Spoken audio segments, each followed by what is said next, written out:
This case here is more than enough to prove why most modern women deserve to be single and why men are walking away from relationships.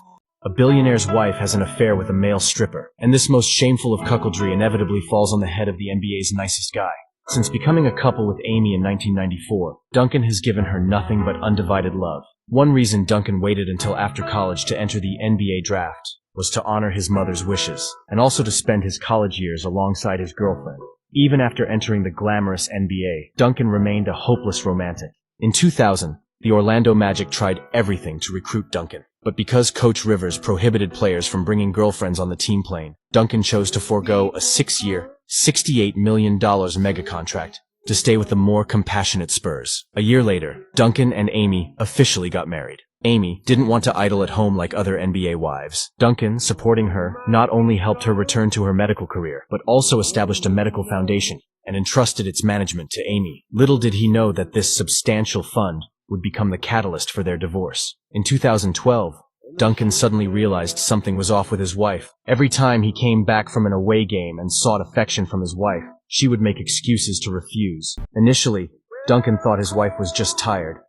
But as large amounts of money from the foundation started to go missing, he realized something was amiss. It was only after a private investigator's investigation that the truth came to light. His wife not only had an affair with a male stripper, but also took out millions of dollars to help him start a business. Duncan wanted to handle it discreetly at first, but who would have thought his wife would turn against him for her lover? Amy not only initiated the divorce, but also slandered Duncan as bisexual. Although Duncan might seem slow, he's actually very smart. He collected evidence, won the lawsuit, and even gained custody of their 2 children. After a 7-year courtship and 12 years of marriage, Duncan might not forgive, but he still gave Amy $7 million. As a man, he has done more than enough, but the wicked often bring trouble upon themselves. After the divorce, Amy was duped by her lover into opening a gym. However, within 2 years, the gym went bankrupt and the lover left her. Amy ended up with nothing, both personally and financially. So he did. Literally everything for her, you name it, helping her in her medical career, forgoing a mega $68 million contract just to stay with her, help her launch her own foundation. And what did he got in return? Cheating, betrayal, accusations, and whatnot. This is why men need to be very, very careful when it comes to mate selection, because today's woman would divorce a guy over literally anything, and then regret it afterwards, as this woman does here.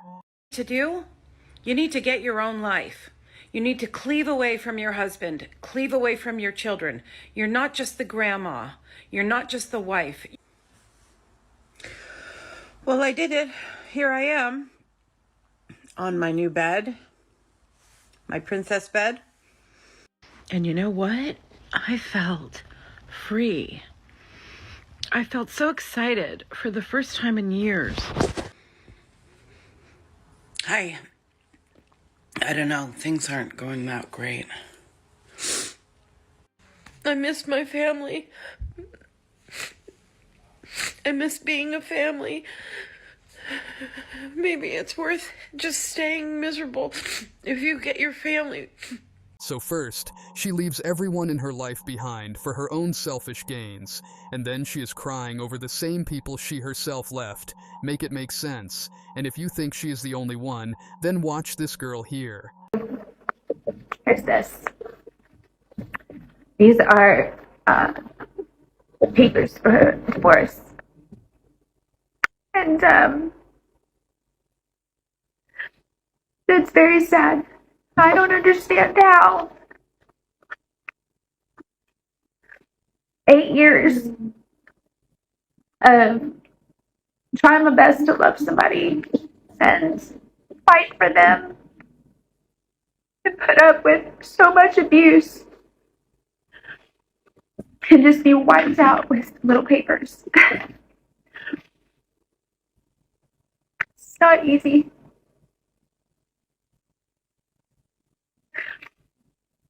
And as much as I know that this needs to happen, it still hurts.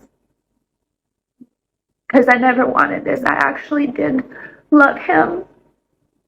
And I know how can you love somebody that does those things to you? I don't know. I don't know why. Maybe I see brokenness in people, and I know that we can all be better people and heal if we want to.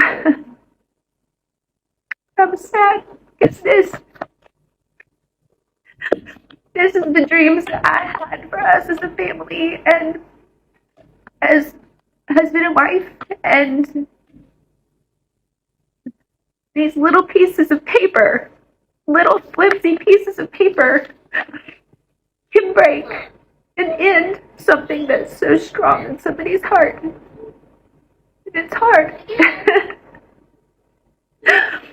I'll get through, but I'm sharing my journey with you guys, every part of it.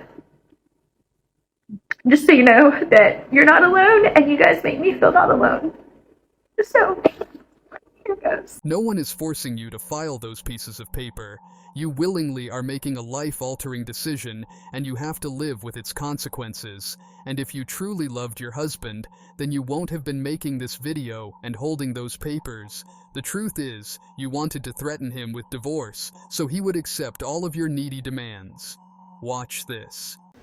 So, day one after filing. And I feel so sad. I know I'm going to go through different emotions, but right now I feel sad. I think the last time I felt a pain like this was when my mom died. And in a way, this is a death of hope. And I look around and I see, I just want to scream. Like, I see the Christmas trees that I put up and all this beautiful home and all my dreams I had for us. I just want to scream. I just want to like run away. I don't want to see any of this. It hurts, you know? I don't want to see it. I know that this is going to be a process for me, ups and downs, and I'm sure, you know, y'all are probably like, Corey, smile, like get over it, you know, but this is my page to heal and to be brutally honest about every piece of this journey. So I barely slept last night. I've got a migraine. My heart's broken. And so much of me wishes that he'd be like, I'll change, I'll fix this, I love you, I'm sorry for all the things I said, you know, you never deserved it, I'll never say that again, I'll pay attention to you, I'll communicate with you, I'll lose my anger. It's not going to change. But I guess I'm somebody that will always have hope, because not always have hope. Until the divorce is done, I'll always have hope that things could change. And I guess that's just me being stupid, I'm sure many of you would say. Or maybe it's just me trying to see the good in everybody. I don't know what it is. I'm not weak. I don't know why I became this woman. Who am I? But this is where I'm at today, this morning. I'm sad. Everything she said was a complaint about her husband. Not once she admitted that she could be at fault as well. And if she is such a perfect woman, then from now she should stay single for her whole life, because the perfect man she is looking for does not exist. Worse, and then complaining that they're not getting enough of the man's money. And you're like looking at her like, you dingbat. First of all, nobody wants you out here on the dating market. I hate to break it to you. Like, what? Like, you FOMO'd at 50 and you got kids. Like, don't nobody want you. And on the other side, it's like, you would have had more money if you stayed with him. Okay?